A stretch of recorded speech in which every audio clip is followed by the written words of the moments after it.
Okay. shrimp? Hello. You're my shrimp I am usually your shrimp. on the Barbie. Mmm. You're the Feel catch of the day.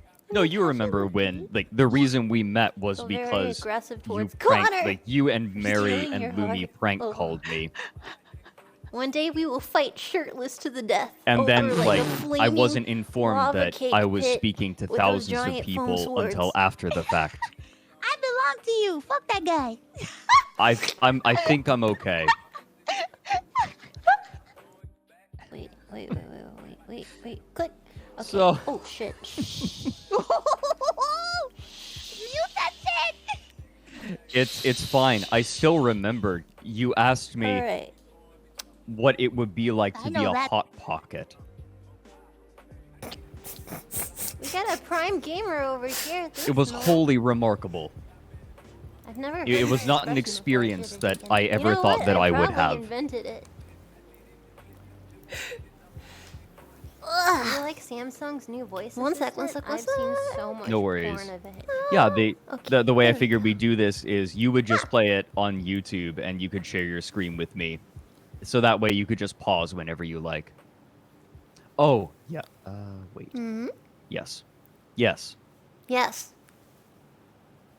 So you can just share the window and I'll be able to hear it Share and the see it at the same window. time. So if you have YouTube open, you should be able to capture it on your streaming program and stream it to me over Discord. Media request, and that's the battle in the fleet. Are you okay? Yes, those are my. It show on screen. Okay, cool. So it's visible on screen. Good start. All right. Shit. Hold on. Well, what I would say is just full screen the video, screen and you video. should be able to. Oh, it's playing. Spoilers. Yeah. No, I can see it. I can see it on Twitch, but I can't see it on Discord. You should be able to just share your screen. Sure. Might want to pause the video. I'm a professional.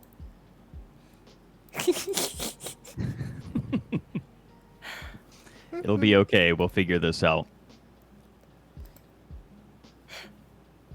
Oh shit. Oh shit. Okay, this might be it. This might be it. Don't There be we it. go. Do you see it? Yes, I can see it. Wonderful. Everything is great. I am a hot pocket. I remember my answer. I remember saying what it would feel like to be a hot pocket is if you have it would feel like not showering for 10 days but all the time.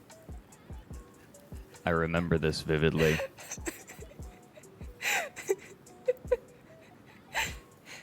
I hope you remember it forever, because truly, it's a very intimate question. It's something you will like. You wake up at 3 in the morning and you're like, huh, I wonder. It's one of those Right. things. It's something like you're lying next to your fiance in bed, and there are things that you realize you need to know about each other before you can get married. So you roll over and look at them and ask, "Honey, what would it be like to be a hot pocket?" And depending on the reaction, you would know whether to actually marry them or not. I think that's the most important question. They say like, oh, having children and politics, religion. No, this is where you find out right there. That's This number sounds like, one. yeah, this legitimately sounds like something you'd find in Cosmo. It's like, you want to know if your man is right for you? Ask him what it would be like to be a hot pocket. Psychologists have discussed this extensively.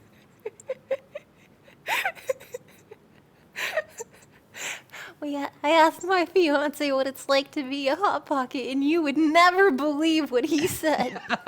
That's when Cosmo moves online when they have to get clickbait articles going. I wonder if that's on there. I know that was a magazine.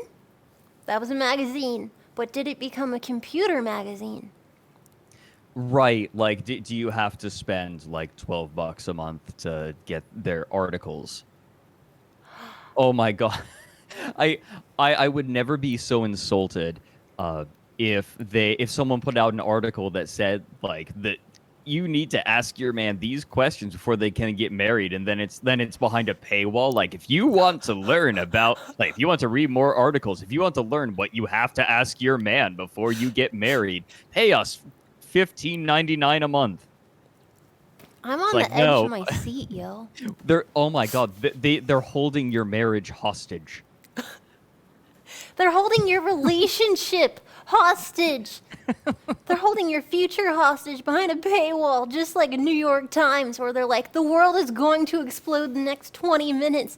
We'll tell you what to do. Paywall. And then, of course, the world is destroyed while you're trying to sort out PayPal. It's Oh like you my do not have god. enough money in your PayPal balance, and like your card is expired. It's like, fuck you. Dude, oh my god, tell me about it. I have to do all these loop-de-loops because I'm banned from there. Ah. Oh yeah, right. Your Mm.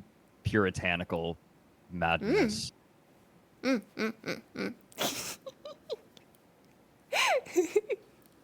What's a leather man? A leather. Oh, a Leatherman is a Hmm. kind of knife. It's a kind of pocket knife. I have a Leatherman. What? It's really good for camping because it has pliers, it has a knife, it has a can opener, it has like a Phillips head screwdriver, it has a regular screwdriver. Is that It's just got a whole bunch on it. They're the quite sharp. the the Swiss Army Yeah, Swiss it's very Army knife? similar, very similar sort of idea. I'd say like Leathermans have more going for them. I'd prefer a Leatherman over a Swiss Army knife. Ah, I learned a thing. Yeah, they're really useful. I use Hmm? mine fairly regularly. Does it have a spatula? I mean, if you're brave enough.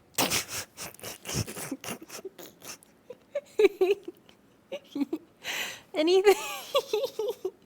If you're brave enough, anything can be a Leatherman. Speaking of bravery, I would love to speak about the bravery of these poor, inconvenienced military people who braved the ocean seas. Inconvenience is perhaps putting it mildly. Right, I should have you introduced me to everyone? Well, yeah, I have, but like not, basically I said you were a documentarianism and documentarianism, and you talk about cool phenomenons on internet and also outside of internet, and your voice is like a radio man. I I choose to take that last bit as a compliment. It is a I compliment. thank you. Thank you. You're welcome. I make documentaries and publish them on YouTube. I am Mr. Fredrik down the rabbit holeman.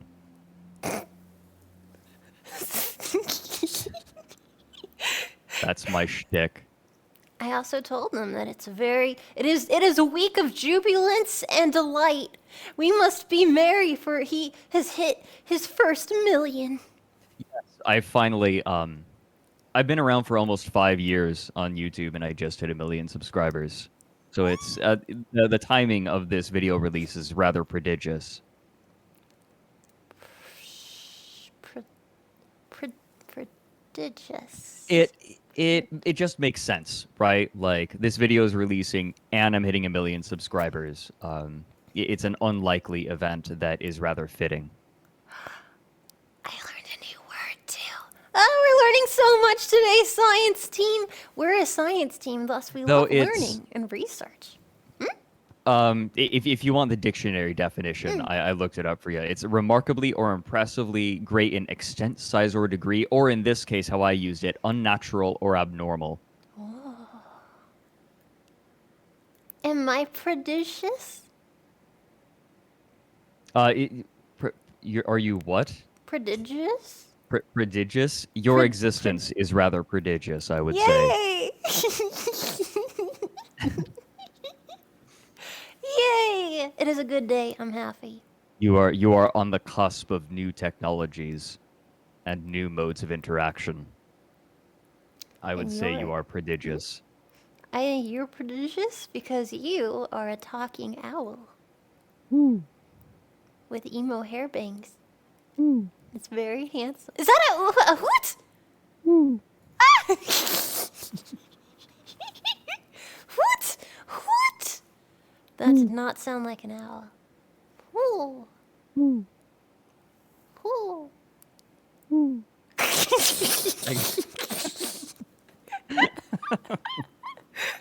I'm sorry. I'm sorry. I'm sorry. All right. Are you prepared? Are you prepared for my first movie day night? I think I'm ready. It's obviously I have seen this a million times in editing. But basically the way that this is going to work, I've done this with a few other people too.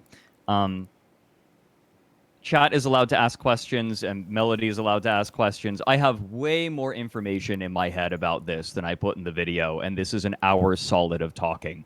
So anytime you want to pause, feel free to pause and ask a question or just comment on it, and I might be able to expound upon it. Or if something seems weird or out of place, let me know. Can do, Bucko. All right. I'm so ready. Science team, if you have any questions, let me know. I'll be Yeah. trying to multitask. To Fredrik, is poop funny? Thank you, questionable hero. As a general rule, no. You need the proper context. Thank you. You're welcome. All right, it's on. It's on. Ah! Why am I nervous? Okay, wait. Volume. Yeah, you want to probably start the video over from the Bum, bum, bum. There we go. yeah. I can hear it just fine. We're good. It's working perfectly. Ooh. We're in the ocean.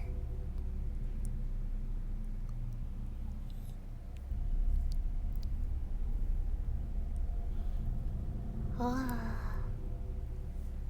For the length of their existence, submarines have inspired terror and paranoia. But for early submariners, the greatest threat wasn't from enemy vessels. Godzilla. Yeah, that's the owl. Oh.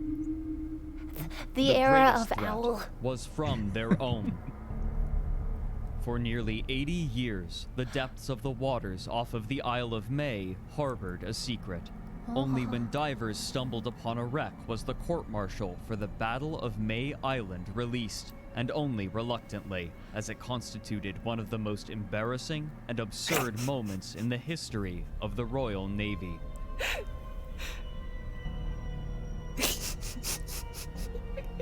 You all right? I'm ready. I'm ready.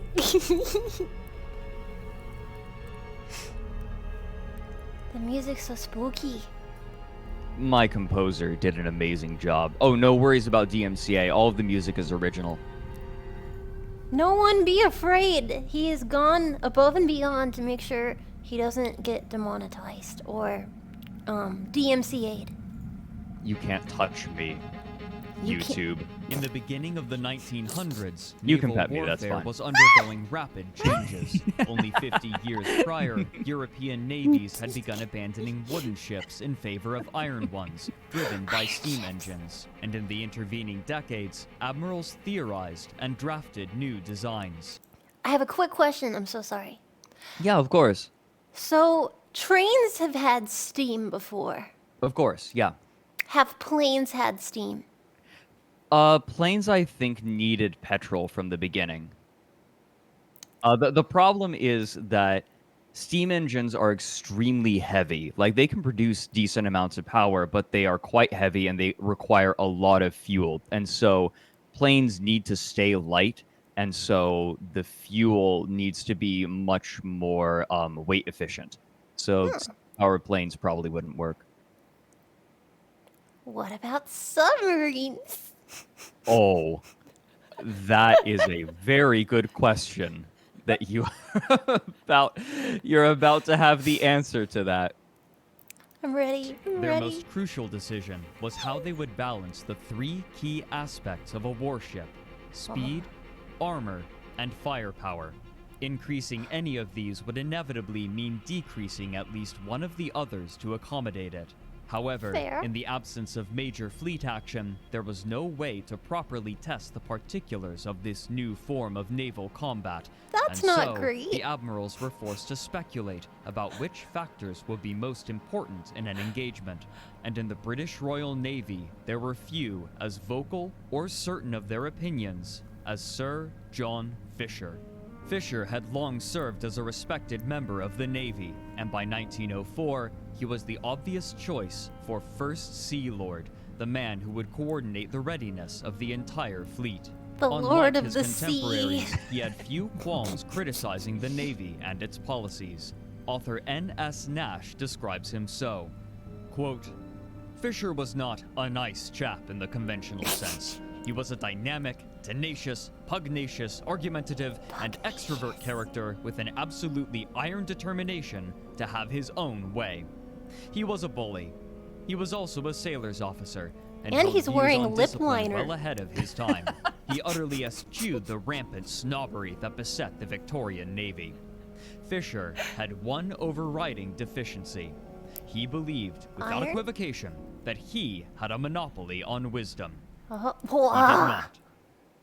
End quote. Before That's a Fisher, good the line. Royal Navy was an anachronistic combination of wooden-hulled, iron-hulled, and iron-plated ships. Upon his appointment as First Sea Lord, Fisher quickly set to work declaring over 150 ships in the Navy as too weak to fight and too slow to run away. Every wooden-hulled and iron-plated ship was retired, as well as some of the outdated iron-hulled ones. Yeah, I have more These info would on be this. replaced Bitch, your ships are weak, son.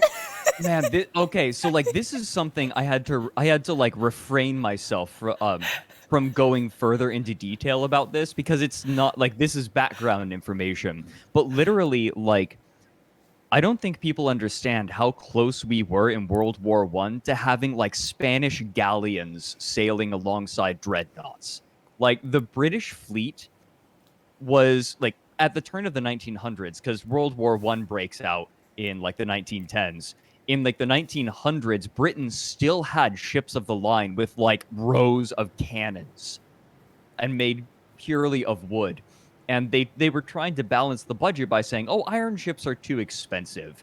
So here, we'll cut you a deal. How about we'll let you have some iron ships, but we'll also keep some wooden ones around." And Fisher specifically referred to the British Navy when he took office as, quote, "a miser's hoard of useless junk." He was not having it. And he was completely right. I mean, like, imagine a Spanish galleon going up against even the smallest of, like, an iron-hulled ship. It would do nothing. It would be useless. Yeah, probably. Well, you know what? You know what? The Viking ships were made to last, so maybe if they reinforced that wood. Huh? Huh? Maybe if they make them out of enough small triangles. What is it in like outer space, like the most perfect shape? Like if you go deeper and deeper and deeper into the Hexagons. hexagon. What if you make the ship out of hexagons?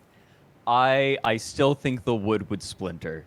I'm just going to say, I think that 12-inch cannons probably would make short work of hexagonal wooden beams. Hexagonal. Well, that is a by shame. ships of his own particular specifications. He had spent much of his career specializing in gunnery, and his beliefs followed accordingly. Gunnery? Of the three main aspects of naval vessels, It's like speed, Illuminati armor, and shit. firepower, he valued speed and firepower first. He Okay. believed that if a ship could rapidly position itself and fire a powerful and accurate first volley, then thick armor would be unnecessary, as the enemy would never have a chance to fire back. Therefore, Okay. his ships would have high top speeds, and the focus he placed on gunnery during his time gave the British ships accurate and powerful gun turrets. However, this came at a cost. The armor on his flags. ships was so scant that they offered little to no protection from enemy guns. This design philosophy persisted after Fisher retired as First Sea Lord, as he continued to offer his counsel in naval affairs, resulting in ever larger ships with impressive gun batteries and high top speeds with extremely light armor. Dumb question. Sure. So he has these paper mache boats that have Right. cannons on top. What if someone surprised them from behind and is like, haha, we get the first hit? Do they sink their battleship? Oh, we are about to get to that. Like Okey-doke. literally. But I will say I do want to point out that none of this is to say that the British had no armored ships. Obviously, you had the dreadnoughts, right? Like you had the massive battleships that were quite balanced. You know, they had speed and armor and firepower. And they gave them all of them by just making them really, really big.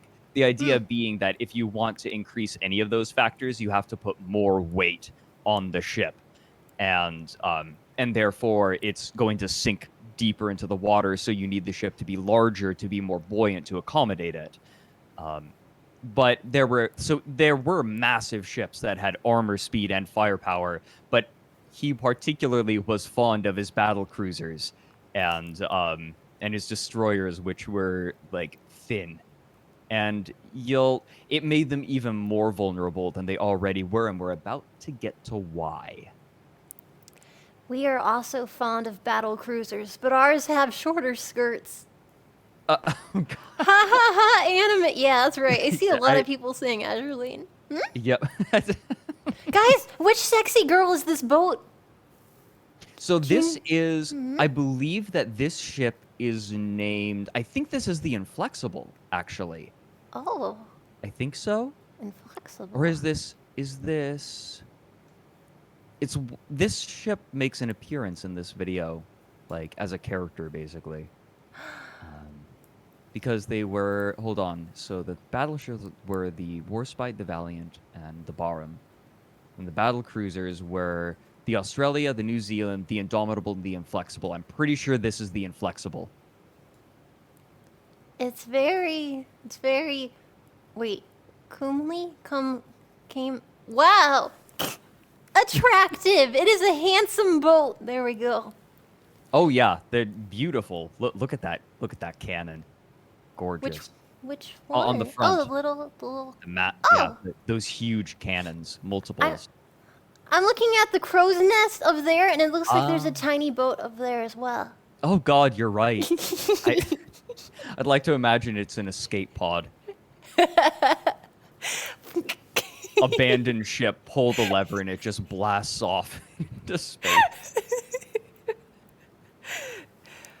Lordy, that'd be But amazing. beyond the modernization Thank you, of Nan the fleet, Cannon. there was another issue that the British Royal Navy was reluctant to address: the progression of a naval technology known as the submarine. While there had already been instances of submersible craft, European navies were rapidly improving upon this concept, having realized their potential impact on naval warfare. While underwater, there was as yet no way to reliably detect a submarine, nor any way to reliably damage one. And so, effectively, a submerged submarine was both invisible and invincible. From periscope Yeah. depth, they could launch torpedoes from relative safety, or they could surface to fire both torpedoes and deck-mounted guns from advantageous angles. Despite the inevitable dominance of the submarine, the British Royal Navy was notoriously inflexible, and during his 6-year tenure as First Sea Lord, Fisher had refused to allocate funds to the design of long-range submarines, choosing to focus on short-range craft, practical only for coastline defense, and purchasing many of the components and ships rather than constructing them. Look at the They're chubby World boy. dapper. War I began. Look at the chubby boy. I love this chubby boy. That's a thick boat, yo. Dummy thick boat. It's like a seaworthy watermelon. I love it. I would say it's thick because it's bottom heavy, you know? It's got that slender top. And, Yeah, it's something that is interesting about submarines of this era is that modern submarines are basically like a tube. They're a really big tube. But submarines of the World War One era look a lot more like ships when they're on the surface, and it's surprising when you see just how much is below the surface. Because like when they're on the surface, they look almost like normal ships that are sunk deeper into the water. But then you pull it out of the water, and it's got some junk in the trunk. Like these things are chunky. it's It's like so a odd. Well, it's because they have a top deck, but the top deck was often like relatively large. what's the word? Gazebo? No. What? It's, of the sky. Uh, Airborne? Giuseppe? Joplin. Guys, what's Oh, the a thing zeppelin. in this? It does look Zeppelin. like a zeppelin, doesn't it? Jalopy. It looks like a zeppelin. To be fair, that is how a lot of like coast-bound submarines felt during this era. Jalopies. Buy them for $500. A think it's- gazebo. Like yeah, but what? I'm having a week, okay? I'm having a week. Oh. Words aren't working well. No, it's okay. I've been having a ton of trouble sleeping because video release weeks are always really stressful, and like I am amazed that I am even halfway lucid at this moment. Well, I'm glad that you were cognizant enough to join us. Also, we have a question. Question for a Fred. When was the first submarine made, and was it during the Civil War? I believe that it was during the Civil War. I believe it was a mine layer for River. I'm not sure though. Like I'm the wrong person to ask. My knowledge of military history is remarkably limited, despite going in depth on some of the information in this video. The American Civil War. I'm sorry. American My Civil War. American is showing. Oh my god, we have more than Americans in here! At least dozens of Europeans. Would you believe that like Americans only account for like 53% of my viewership? Where's the Yeah. rest? I just scattered. A lot of them, obviously, my documentaries are in English, so a lot of them are in Britain. A lot of them are in Straya, but I have quite a few in Germany too. It's funny. So I heard that you're Norwegish. Is that correct? By blood, but Oh. I was born in America. I thought it was funny because timing is hard, so we were possibly going to have Mary and Lumi on here, and I thought like, whoa, all of these Europeans who live proximally. That's kind of cool, and I felt bad for not being Scandinavian. No, Mary has informally inducted me as a Scandinavian native. It's like Fredrik, your name is so Danish. That's how he I'm would declaring say you an it. honorary Danish. That's That's a good Mary. That's a good Mary. Woof. It's because we share blood, clearly. Are you brothers? No, I'm teasing. Oh, okay. I'm just saying we're both Scandinavian. That's why. I mean, I can- it's a smaller area, you know? It's a I- smaller... My impressions are relatively decent. I'll do a Be- halfway decent meat rod. Oh my god, you're an aqua teen. Whoa. Oh my god. Oh. I freaked out my friend's chat because I joined Jabroni Mike for streams a lot. And what was it? We were looking through... one thing that we like to do together is look through terrible WikiHow articles. And one of them was like, how to prank your girlfriend. And like, they were absurdly stupid. They felt like Aqua Teen Hunger Force stuff. Like one of them was, fill the bathtub with toast. It's like, what? It's like this sounds like stuff that like Master Shake or Meatwad would do. And I remember saying, "Here's a list of my favorite April Fool's Day pranks. Number 1, eat a whole tube of toothpaste. That's crazy! Oh my god! Dude! If you're having trouble finishing it, just imagine something nice, like mint ice cream.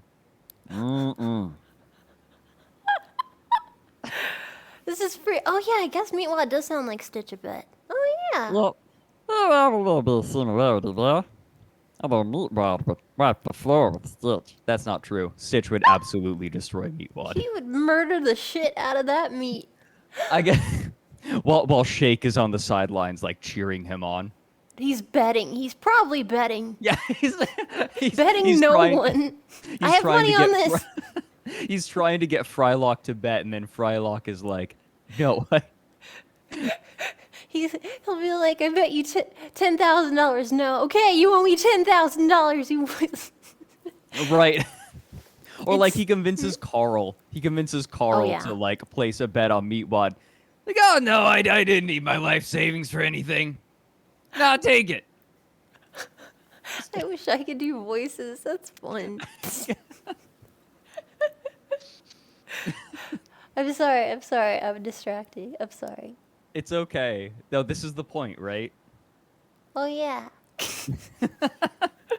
Sorry, science team. Oh my god. My apologies. In Fuck. 1914, the British had few long-range submarines, while the Germans fielded 20 of them and Oh. wielded the infrastructure to build many more. Fisher was recalled to serve as First Sea Lord once again late that year at the age of 73, and one of his chief goals was to correct for his lack of preparation by commissioning a new class of long-range submarine. But here, too, the rigidity of the Royal Navy would demand unfavorable compromise. Is he like if Caligula was less insane a bit and more organized? How do you mean? How are you comparing him to Caligula? Caligula was also a sea lord.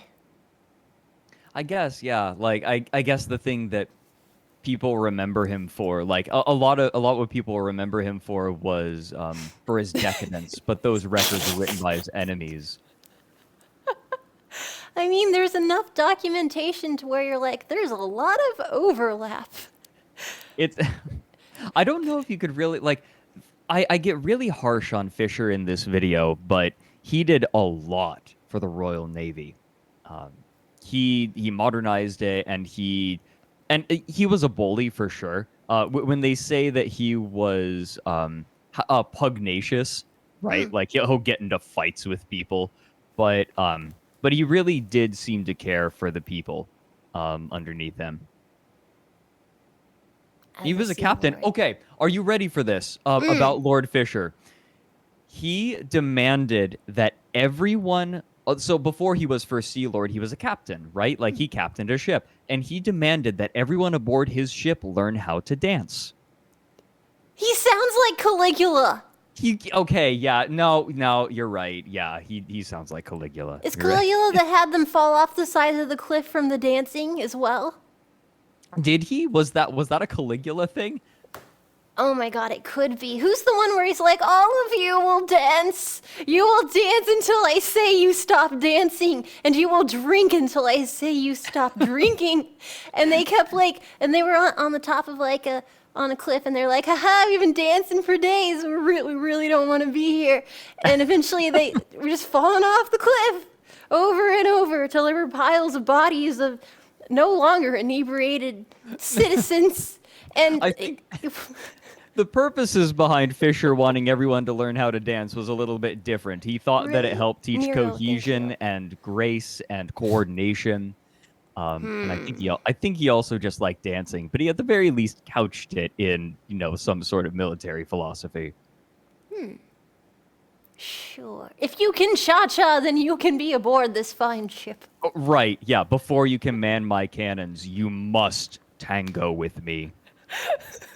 To the death. And my apologies. The science team said that was Nero, who was also a crazy Nero, person. okay. But Caligula is the one who's like, ha, the sea! I command everything. And he had his troops stab the ocean to terrorize Poseidon. Was that Caligula who Yes. who he had his men stab the ocean to take revenge on it? Guys, I swear to God, if that's Nero again, I'm gonna freak out. Tell me that was not Nero, but was Caligula. I'm going to level with you. I know decent amounts of mythology because I was a lit major, but my actual history is quite poor. That's all right. It's Nero again. You know what? Caligula probably ate babies. There, I'm done. He loved his horse. Like he was known especially for loving his horse.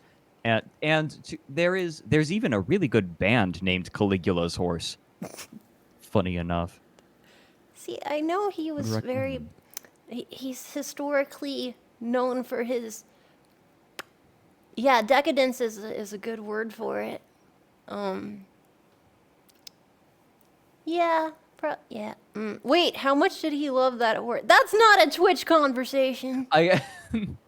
Enough to make people suspicious. The British and the Germans took opposing opinions on the role of submarines in naval warfare. The Germans believed that submarines worked best as autonomous, independent hunters, and at the outset of the war, they sent their submarines, or U-boats, into hostile waters to sink as many enemy warships as they could. Yeah, This U-boats. proved devastating. With no proper options to combat them, the British were entirely unable to prevent or even track German U-boat activity, and some of them inflicted casualties measured in the thousands on a single hunting expedition. Whenever a U-boat was spotted, it would simply crash dive, a maneuver that took, on average, only 30 seconds. The British Jesus! became so Yeah. desperate for some way to combat them that they ordered motorboats to patrol for enemy submarines at periscope depth and, upon discovering them, pull the boat alongside them and smash the glass of the periscope with a hammer. If you have people Despite on the ski-doos U-boats' brutal riding around the attacks, boats the like, British- nah, we got this, everything. Get the, no, there's an issue. There's an issue. Yes. It's like this was an option born completely out of desperation. Like they had nothing. It would be, I think, years before they developed depth charges. And the best they had was dipping hydrophones in the water and being like, I think that sounds like a submarine. They should have learned to commune with the orca whales. Like have the sound bounce off. Like bats and sonar. I think, yeah, exactly. And sonar, I think, was developed. I'm not sure. I don't think it wasn't developed during World War I, but between World War I and World War II, because like submarines were extremely novel. Like they were an incredibly new concept. And so there wasn't time to develop countermeasures because they were too busy actually making them in the first place. Like there wasn't enough time. And the British had severely neglected their industrial capabilities to produce submarines, so they just kept buying them specifically from the French. But the French, when the war started, obviously said, no, we're going to turn our industry inward and we're going to make provisions for ourselves. And the British were like, great, now what? And this is partially the story of now what? That's fair. People are saying that. Oh no, that's World War II. Never mind. I was gonna say they're saying super glue was invented during World War II. Is it because they were reflecting on World War One? There's a hole in the hull. Just stick some super glue on it and we're Super glue. good. Duct tape. British man. Admiralty still believed that the most efficient method of fleet warfare was to engage Flex in a single massive and decisive battle with their superior forces, and therefore every effort What's should be that made hole in to the prepare middle? the Grand Fleet for such an Oh. engagement. Oh, Their this is a long-range scan from a submarine book. would be designed Oh. accordingly. In theory, they would send flotillas of submarines alongside surface ships, and, upon sighting the enemy fleet with scout ships, they would dive and move into a flanking position, where they would strike with guns and torpedoes. The British admirals claimed that this would be simple to implement, and it therefore required little to no preparation. A pre-war mock battle, however, suggested the exact opposite. It's that like a sad executing this beast. maneuver was so difficult and unintuitive that the submarines were more likely to surface into the hull of an Allied ship than inflict any casualties on the enemy. This was proven during the war in actual combat. The British surface ships mistook their submarines for German U-boats and attempted to ram them, while the British submarines fired torpedoes at their own fleet, only narrowly missing them. Nevertheless, the Admiralty refused to change their position. To them, the only proper implementation of submarines was in fleet action. But this introduced a problem.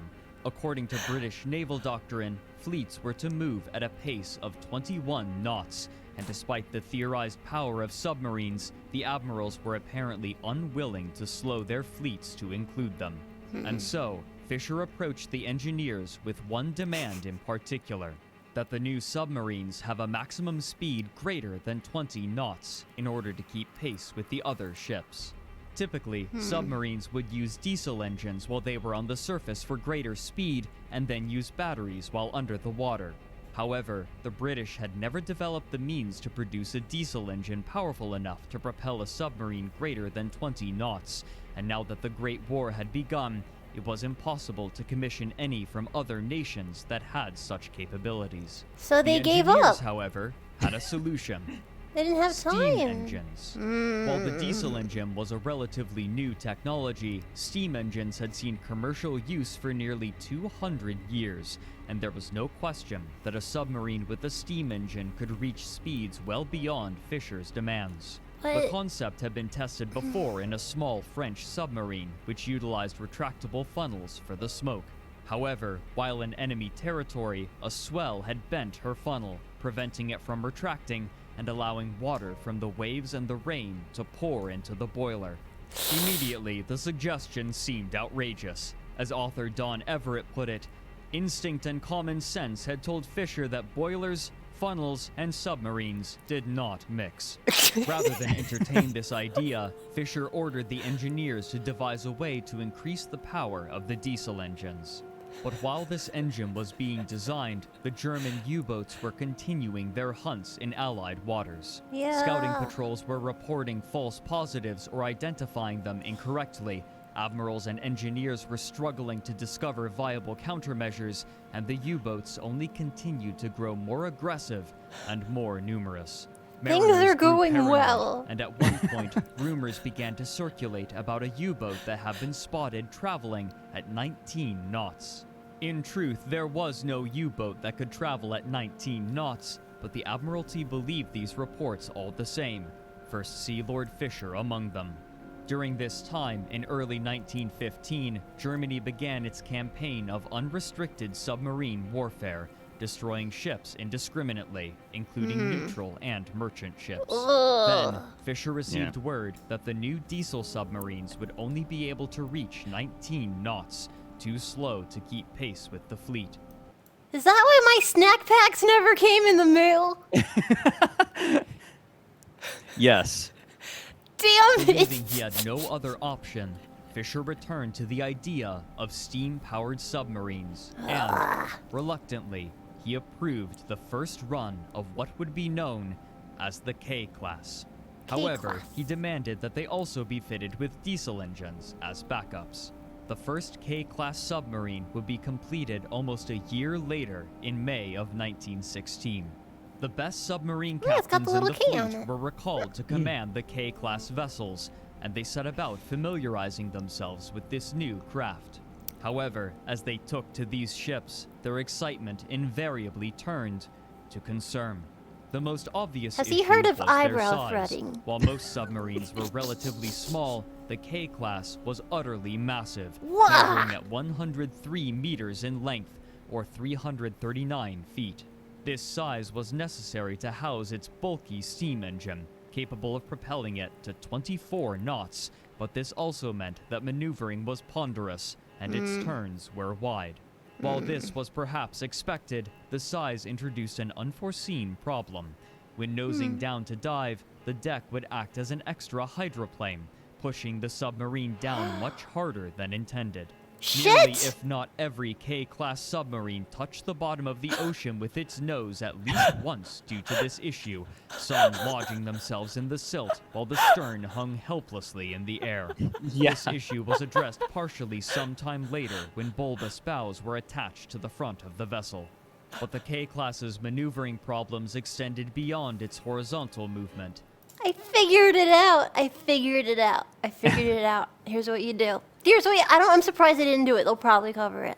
Okay. What you do, helium existed. Helium's naturally occurring. Helium's a thing. They take helium tanks Okay. and lots of party balloons. And they fill the balloons and they staple them to the deck. And so it never dips. But it needs to dip because it has to dive. It's a submarine. It'll dive, but then it'll counterbalance. What do you mean? Well, instead of But it needs to be able to go unbalanced for a minute so that it can dive. That's why you pop some of the balloons. But then you end up with the same problem. Then you make more balloons. What? Why do you just have canisters of helium on the front? You have someone swim out. Yes. I'm Well, what sure do you- you'll like- cover it. I'm sure. No, I guess you could put them inside of the bulbous bow there. Exactly. Oh, there's a hilarious story relating to the bulbous bows that I could not fit into the video. Let us speak of this bulbous bow. Yeah, the chunky front. Big chest. Big chest. They well endowed snoot. This Boop the snoot. it has a okay. So actually, this story is related to this snoot booping a bit hard. A K-class submarine with a bulbous bow accidentally rammed an Allied ship, but these things never left port, and there was a huge hunk taken out of it. So the captain, not wanting to get reprimanded, he had the men cover the hole in cardboard and then paint it.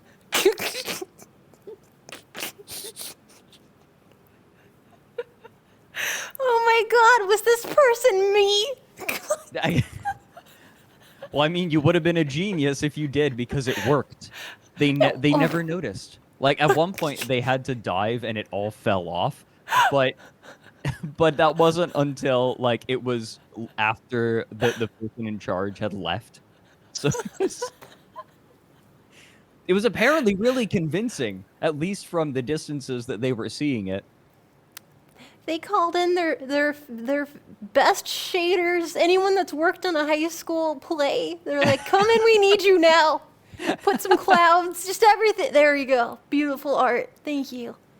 The color gradients. The color gradients. The gradients are the most important thing. I bet the guy came up, one of the Sea Lords, and they're like, "Yep, those shadows are correct." About yourself, sir, my dears. I don't know what you would call.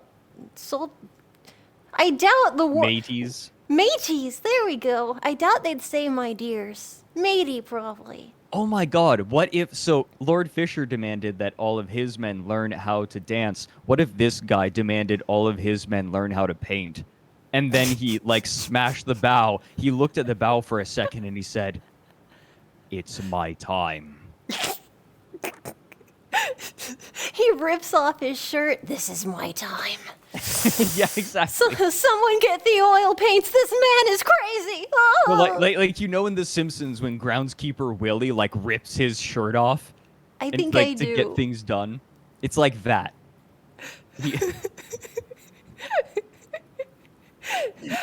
I got this. He was our weakest painter, sir. No, he's no, all we've got. It's like in Full Metal Alchemist when Armstrong flexes his shirt off because he's got to get something done, right? Sparkle, sparkle, sparkle. Yeah, exactly. Brilliant. I love it. Oh, God. Most submarines were capable of crash diving in approximately 30 seconds in case of danger. The K-class, comparatively, took on average over 5 minutes, not only to account for its size, but also to give it time to extinguish its furnaces and retract its smokestacks. The Oof. act of diving itself, however, was remarkably dangerous. Due to the brutal heat generated by the steam engine, numerous ventilation funnels were required throughout the ship. While open on the surface, it was common for water to splash into these funnels and spray painfully onto the engineers. In one instance, the ventilator fans sprayed the water so forcefully that it shattered the glass on the gauges. When diving, mushroom caps were supposed to shut these funnels, but these caps often failed to close, whether due to mechanical error, electrical error, human error, or even a piece of ocean debris lodging in the cap. In these cases, water would flood into the hull unimpeded. These were among the myriad other mechanical problems that were discovered and either had to be rectified or simply accepted. However, the longer the ships were docked, the more likely mechanical failure became, and since the Germans refused to engage the Grand Fleet in proper fleet battles, the K-class spent the majority of their time waiting static at port. While these problems alone made fielding the K-class a questionable decision, further design flaws became evident on rough seas. One of the largest problems was entirely foreseen, yet went unprevented. When the swells became large enough, water would pour into the funnels for the steam engines, putting out the furnaces and sometimes causing blowbacks so ferocious that the engineers were burnt to death. This, however, was assuming that the furnaces would stay lit. I The knew K-class it! submarine utilized a clever method of storing oil for the burners. As oil was siphoned from the tanks, seawater would be let in to fill them, helping to keep the ship at the proper buoyancy. In calm waters, the oil would float on top of the water and work as intended, but in rough seas, these tanks would sometimes be shaken enough to temporarily mix the oil and water, extinguishing the furnaces.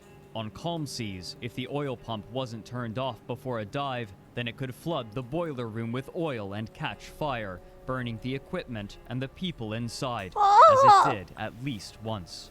The oil tanks themselves were embedded directly into the hull, and the top of the tank served also as the floor of the mess hall, but these panels were designed loose enough so that, when under the water and subjected to pressure, black oil would seep up between the seams in the panels, making the floor slick. Even when the ship was running well, working on it was a miserable experience. The furnaces were placed in the center of the ship, and so the only cooler section was the conning tower, but there, living conditions were scarcely better. The K-class was designed to sit high in the water, and when the ship rocked, even those with strong stomachs grew seasick while swaying high in the tower due to its irregular rhythm. I Getting think I'm a up to the seasick conning tower, person. however, posed its own danger, as when water splashed down onto the control panels, it would drown them and cause the ladder to shock anyone who touched it. Jesus Typically, to escape Christ! the uncomfortable accommodations of submarines, crews would be permitted to rest and live on depot ships while at port, but for those aboard the K-class, no such accommodations were made, as the K-class was designated a self-contained warship. And when they happened upon whirlpools, this giant box full of tacks would emit, it would burst and people would have to walk upon them. And then, of course, there's a room covered in broken glass, which is just, it's just there, you know.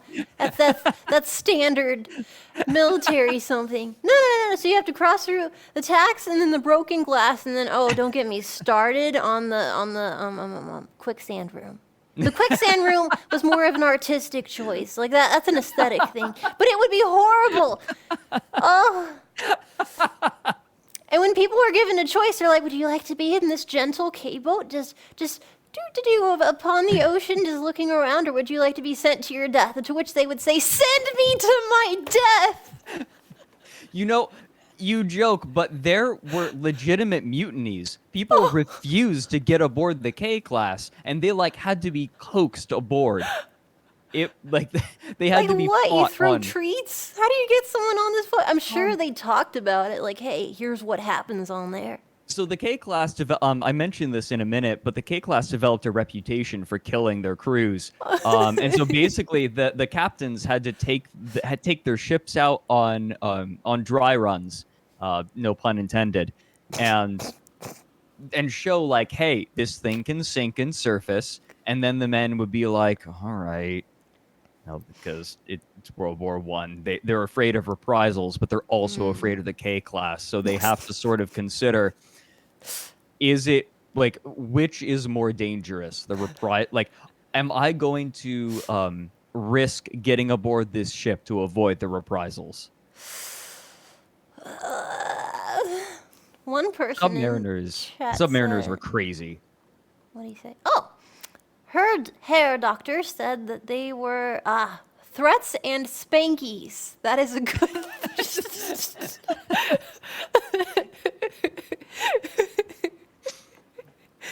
Shit, man. Yeah. So Oh my. appraisal, would that be court-martial?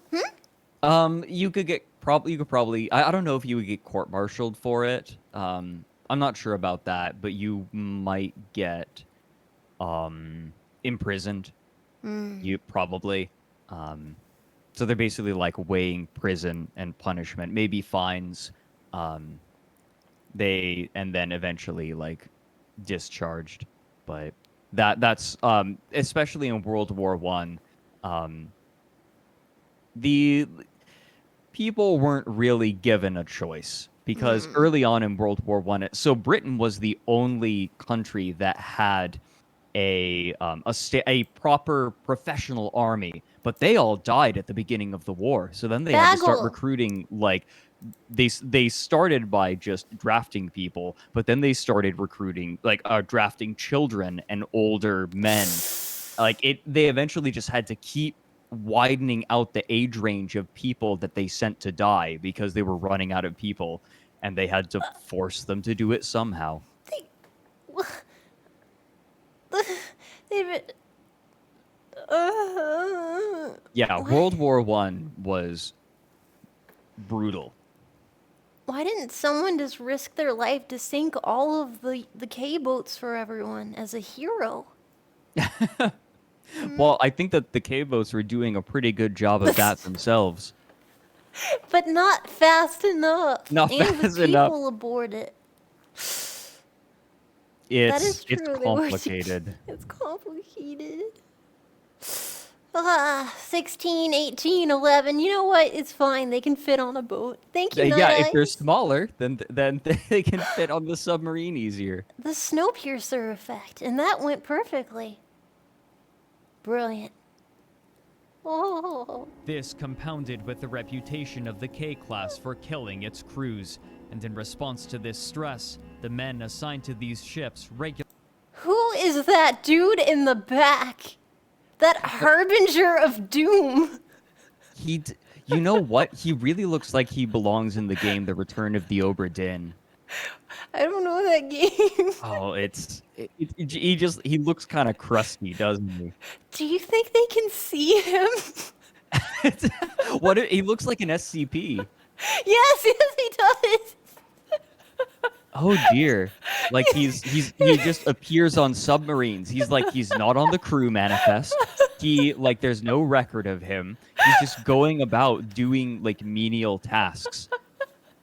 And if there's literally nothing to do, he'll like go into people's bags and organize their belongings. This is actually an awesome I should write this. Shit. I need to know more about this SCP. For real. Yeah, organizing their bags, straightening their hats when they're sleeping. Why are they sleeping in hats? I don't know, but he's fixing them. He's tucking. Oh God, some people died because he's tucked them in too well. Oh my God! And then they suffocated. Yeah. They suffocated. Oh. SCP K-class Lamo. SCP 1915. Oh, I like that. Ooh, yeah. Except that's almost certainly taken. What has taken our spot? I'm gonna have to demand that they relinquish it. What is? I'm really now I'm curious. It would be series 2. Whoops. 1915. It apparently is status quo. Whatever it is, it's worse. Get out. Make room. Make way. I'm not having it.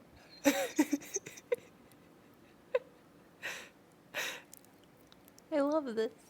In general, this is a fun. Oh, okay. It's not a fun documentary, but it's an interesting. I knew it. I knew at some point. I'm like, I'm ready for the boiling. When does the boiling come? When does the human soup happen?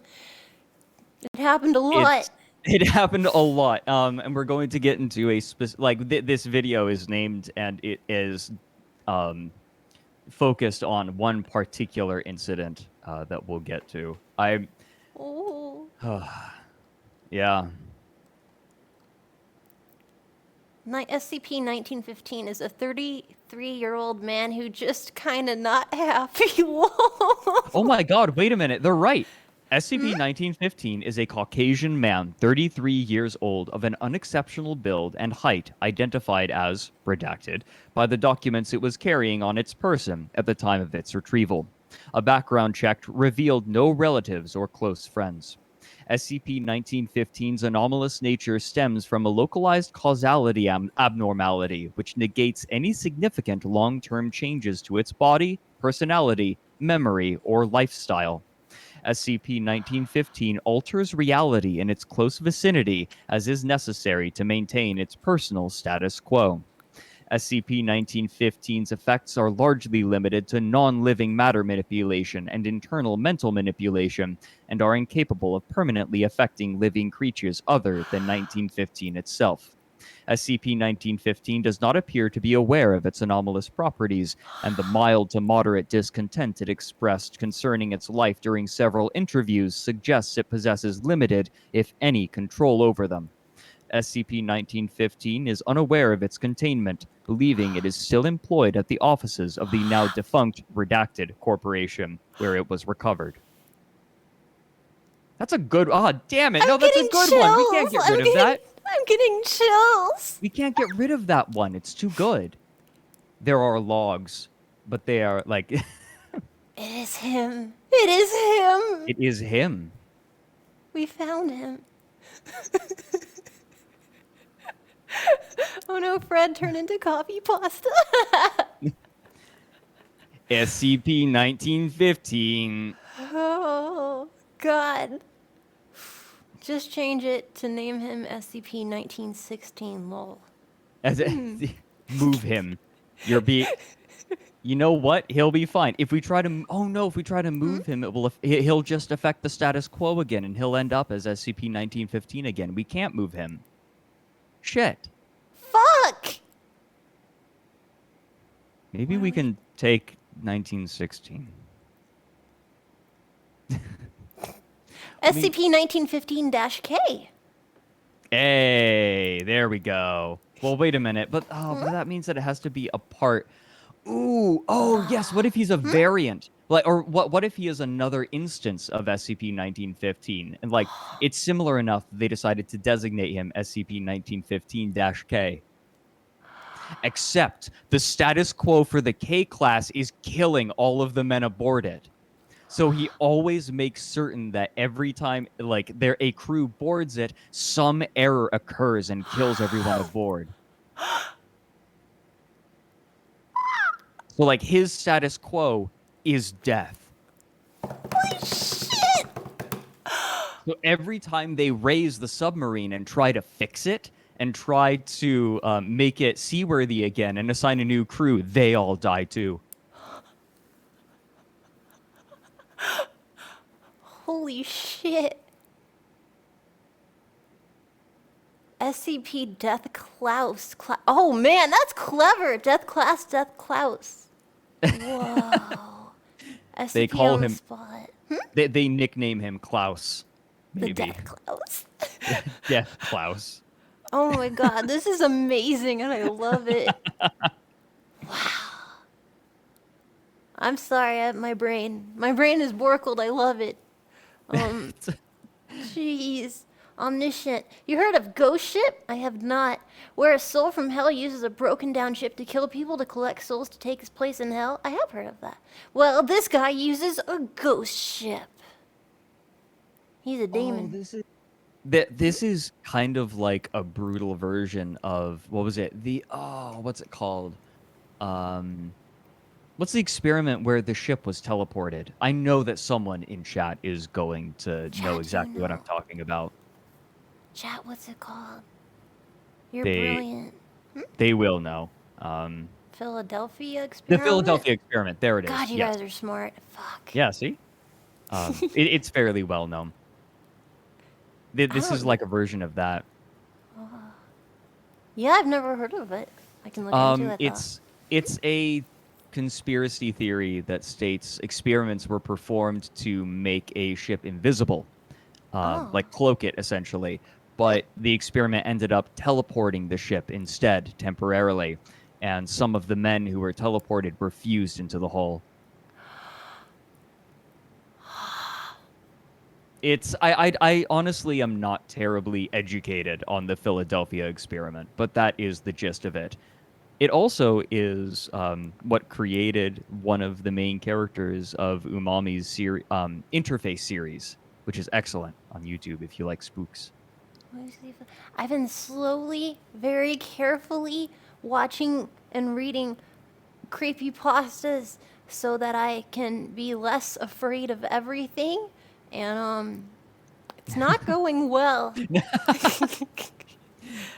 I've been having nightmares about a really cool SCP I watched a bit ago, like Oh months no. ago. I told them about it. It was the military people, they went into like deep in the country because they're like, oh, there's a death occult kind of similar to Charles Manson, and there were these people up in the sky, and they were Ooh.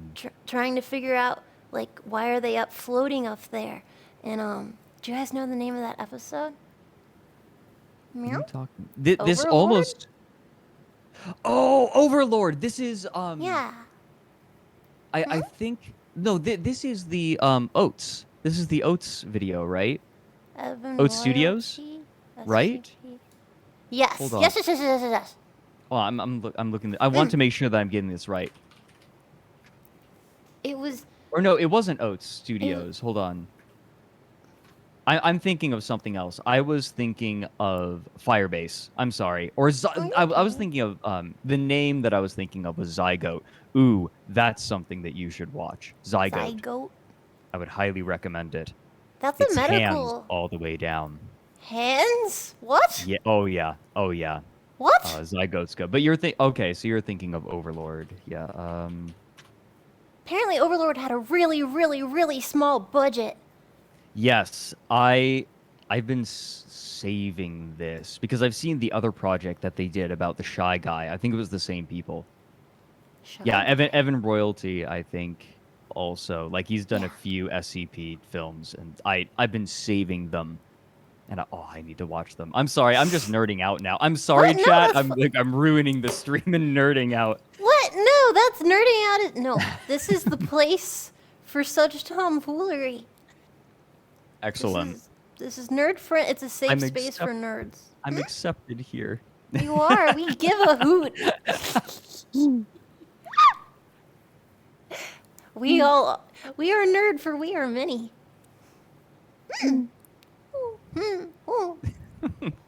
I mean, let's be frank here. I basically turned my tendency to become obsessed with one thing for months on end into a career. True. Like, I just get very hyper-focused on something for months at a time and then make a video about it because I want to share it with everyone. It's like an ADD thing. It's I have no idea. I have no idea. I haven't been diagnosed with anything, but if that were true, I would not be surprised.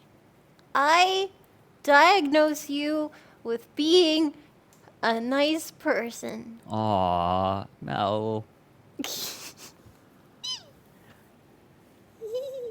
Mel. What? Gosh.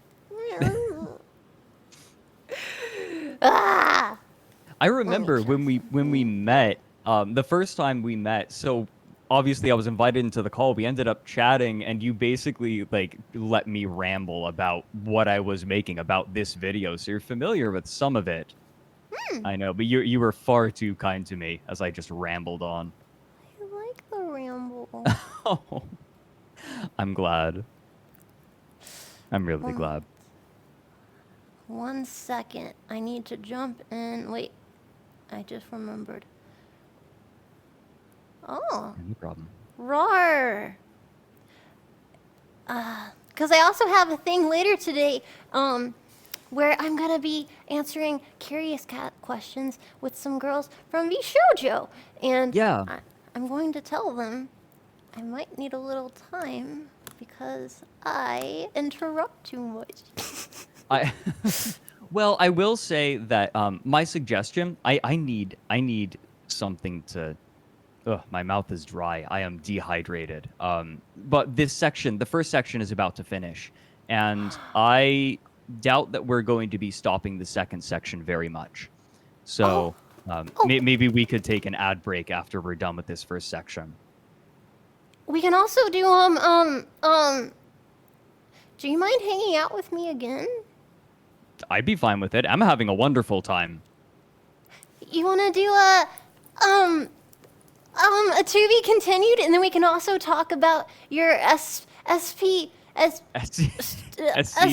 SCP findings.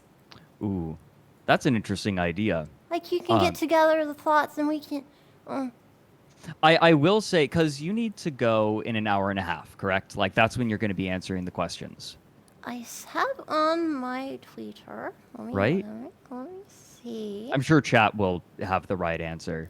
Because I am confident that we are not going to be stopping Section 2 very much.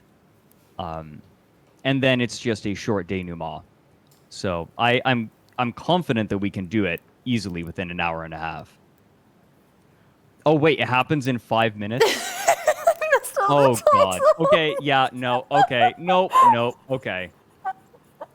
Understood. We can...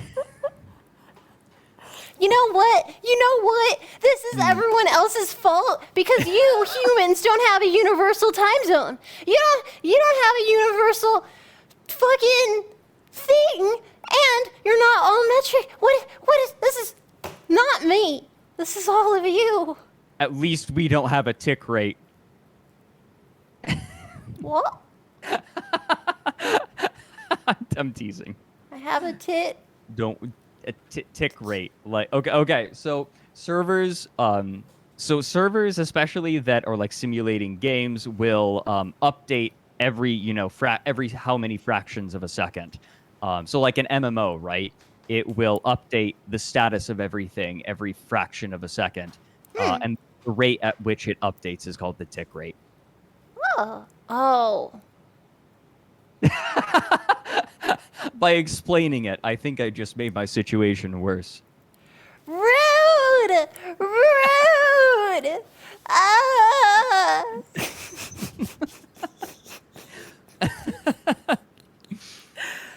I'm sorry, I'm an idiot fuck. I am sincerely... You're fine. You're fine. Well, Really? so what I take it. So since you didn't know that, then obviously you don't have a tick rate. You're working on, so I imagine some sort of quantum method of data Yes. dissemination. Yes, I have a friend who works in quantum computing and science. So there. Perfect. I mean, I guess I don't really have any. I don't have any place to get at you on this because I don't know how all of my body works. So, like, I just live in it, unfortunately. I apologize for your humanism. Thank you. I appreciate the commiseration. I too commiserate you. The way you say it makes it sound like you're trying to do something dirty. Oh my god, no! Jesus. No! No! No! Now I'm just having fun messing with everyone. And my face is frozen. Everything is bullshit. However, you're delightful. Are you Oh. okay with that? I feel really bad that I- I fucked up time zones. No, it's fine. Don't worry. Okay. I would do that all the time. I Really? used to do a lot of events. Yeah, I used to host events with people in Europe a lot, and I would fuck up time zones. I get it. Really? Yeah, I would host esports events. Funny enough, that was my thing before I made documentaries. Esports. Yeah, I started in League of Legends, and then I bailed out of that real quick. Excuse me, I'm dehydrated. My throat's not happy about it. I I started in League, bailed out of that, and then started doing a bunch of small games. In fact, my first video was made as an example piece when I applied for a job at a gaming company. They invited me to apply as as their PR guy, but I needed to make a video for them, and so that was the first down the rabbit hole. And then I never heard back from the company, but that video took off. So I inadvertently made my career that way. Well, fast forward 5 years, and here we are. I can't say that I ever expected to be here of all places, but I'm glad that I am. This has been absolutely lovely. Really? Absolutely. Are you kidding me? No, Well, No, wait, can I I had a hold you to wonderful- it? Can we do it? I'm li- doesn't fit. Are you free next week? Yeah. Really? Yes. Absolutely.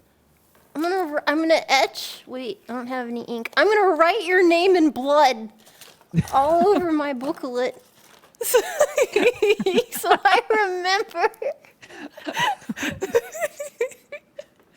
We have, I think, only about 60 seconds left, or like a minute and a half left on this section. So this is actually a perfect time to close it off if we want to continue for next time. Absolutely, and Regularly became violent with one another, and most turned to alcohol. What's more, the submariners were usually listless and bored, as the vast majority of their time was Nick spent Cage? moored. They Right? would occasionally scout for U-boats off of the coast of the British Isles, but in only one instance did a K-class engage an enemy submarine, where she managed to strike her target with a dud torpedo. Despite all of its shortcomings and its litany of failures, the Admiralty was still intent on seeing the K-class submarines used to their fullest potential, and the price of this self-assuredness would be paid not by those in command, but by those serving aboard the vessels themselves. oh, There we go. Yeah, we were right at the end of the section. yeah. I'm sorry I paused at the ghost. It's You heard it here Apparition. first. Britain is ghost-shaped. I thought it was pear-shaped. Pear. It is kind of pear-shaped, isn't it? Like a gangly pear. Madam, you need to have your pears checked out. They're all gangly and shit. You're going to die. Jesus. I'm sorry. No, you're fine. You are totally fine. It's just that sounds like something a very rude doctor would say. Well, you got gangly pears. Don't worry, lasers can help. Laser pear carving.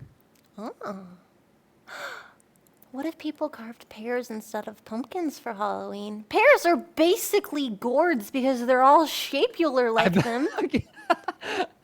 Well, I mean, like anything gourd shaped is now a gourd. Is Is that potentially a gourd. Gourd. To be a gourd, it has to be shapular and an autumn food. And are pears autumn foods though? I don't know how they grow or where they grow or when they grow, but probably because they taste like sand and I hate them. But I feel like every time I get fruit at the grocery store, it's always a crapshoot because like you never know if you're going to get something that tastes really nice and juicy, or if you're going to get something that tastes like sand and disappointment. I think the only way pears to- are an autumn food. They're harvested in August. God, I'm a goddamn genius. God, I feel physically nauseous every time I figure out that I'm smarter Then I realized I'm just a genius, and it's really hard to keep all of these smart thoughts in my head, you know? It must be hard being so smart. It's hard being so it's embarrassing. It's embarrassing. What if I was a human in an elevator and there's people around me? I just feel so bad that I'm smarter than all of them. It's I understand this. I feel the pain of being peerless.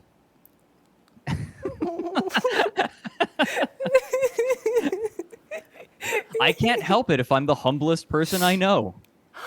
I was just saying that the other day. Oh, I get it now. That sounds bad.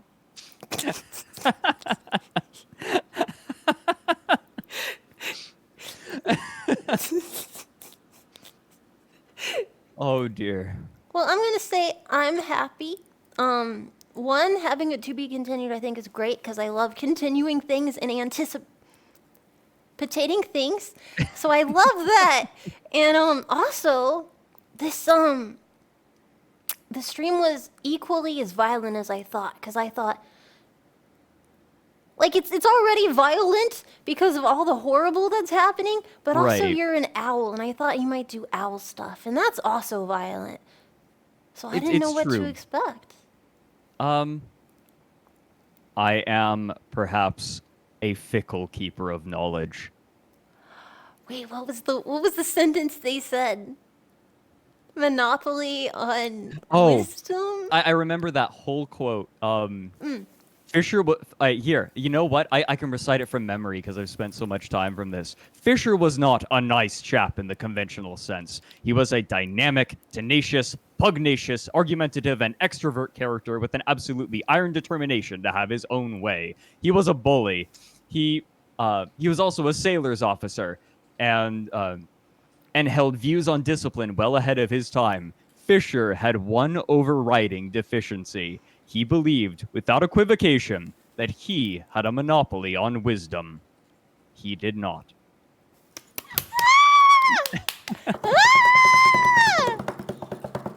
Equivocably! Without a...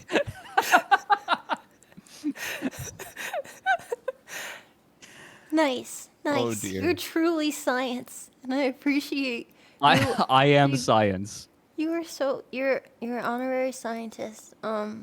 We appreciate you being here, and next week is going to be wonderful. We can talk about lots of different things. I will not double schedule. It's owl time. It's owl 24 100 owl.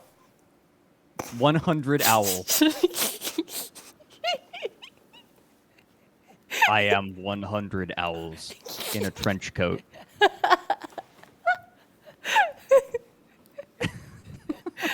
It'll give people time to make their creepy owl masks.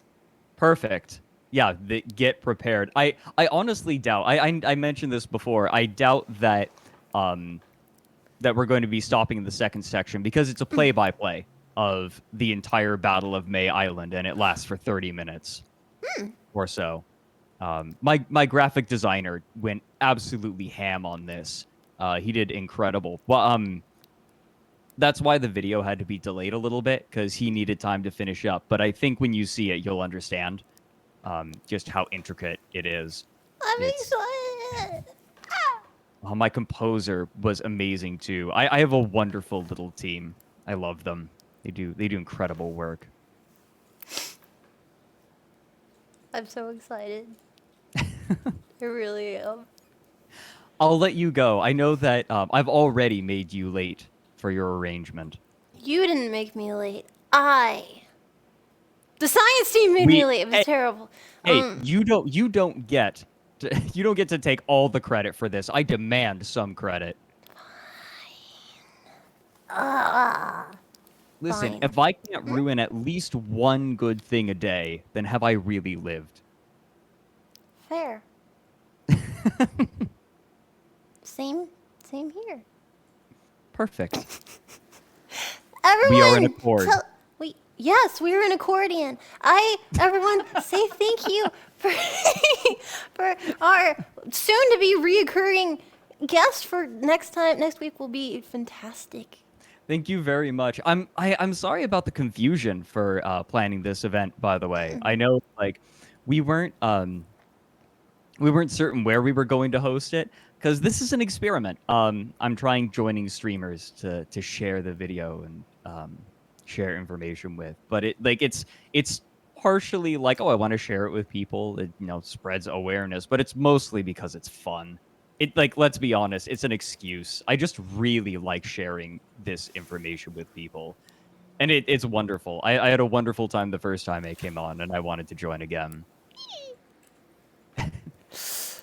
Me too. Ooh. Woo. Woo. Your owl sounds are highly erotic. Thank you. Thank you, Mr. Empty Block and Metalhead for 5 subs, guys. Thank you. Oh, I would. Okay, so I will mention I have been doing tea streams. I haven't in the last couple of weeks because I was feverishly trying to finish this video.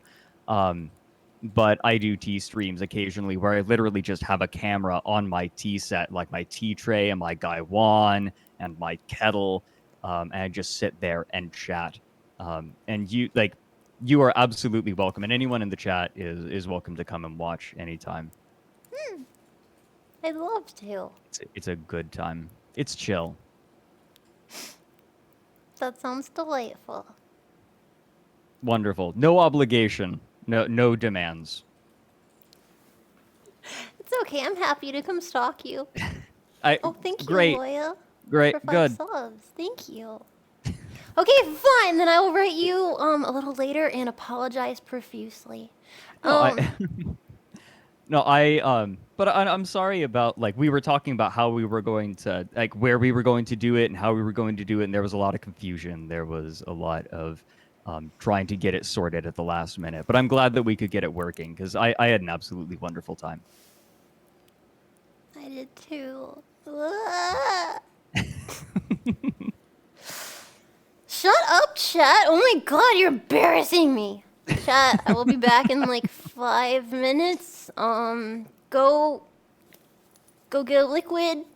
Go do a Yes. human thing. I'll be back in 5 minutes, chat. I demand that everyone grab something with which to hydrate themselves. Take care of yourselves. And Mel, you take care of yourself too. I'll see you next week. Okay, I'll see you next week. Goodbye. Bye, everyone.